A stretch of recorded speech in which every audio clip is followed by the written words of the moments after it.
और ग्राह जो थे वो पूर्व जन्म में हाहा हो नाम के गंधर्व थे।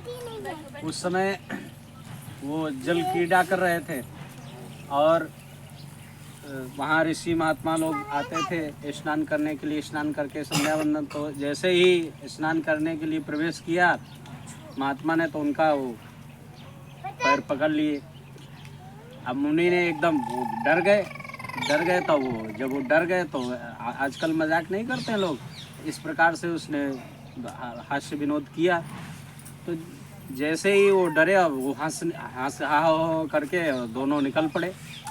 निकले तो देखा कि इस प्रकार से तुम महात्माओं के साथ हास्य विनोद करते हो, कभी किसी महात्मा के पास जाओ तो हास्य विनोद मत करो, क्योंकि कौन कैसा भजनानंदी महात्मा है और उसके मन में अगर तुमको कुछ नहीं भी बोला और मन में कुंठा हो गई, उसने ठाकुर जी से एक बार भी कह दिया और नहीं कहा भी, तो ठाकुर जी अगर भक्त रूठता है तो ठाकुर जी पहले रूठ जाते हैं।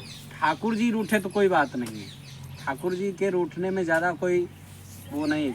कोई भी भक्त आपकी याचना कर देगा तो ठाकुर जी मान जाएंगे, लेकिन अगर भक्त रूठ गया तो फिर ठाकुर जी मानने वाले नहीं।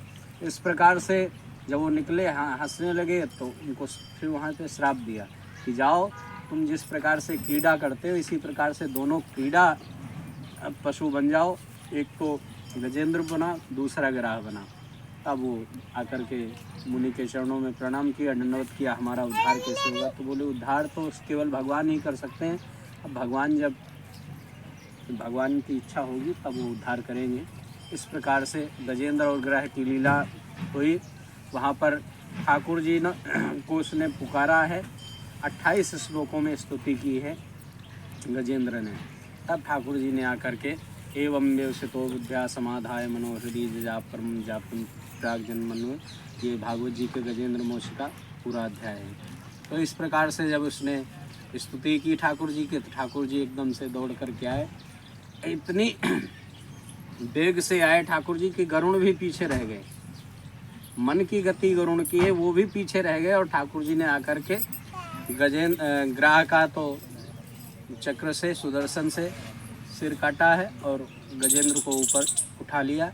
इस प्रकार इसमें देखो पर्वत में जगह जगह ये निशान बने हुए हैं और वो जो मस्तक बना हुआ उधर थोड़ा दिखाओ, वो गजेंद्र का बना हुआ, बिल्कुल हाथी जैसी सूंड वगैरह सब। तो ब्रजवासियों ने याचना की कि हमको गजेंद्र और ग्राह की लीला जो हुई है उसका दर्शन करना है।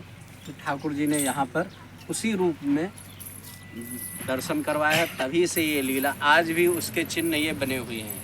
ये प्रत्यक्ष जो चिन्ह दिखाई दे रहे हैं ये मगर के, हाँ, ये मगर को काटने के, ये क्या चक्रों के जो निशान हैं ये उसी के आज भी निशान बने हुए हैं। इस प्रकार से ये लीला यहाँ पर संपन्न हुई, गजेंद्र और लीला।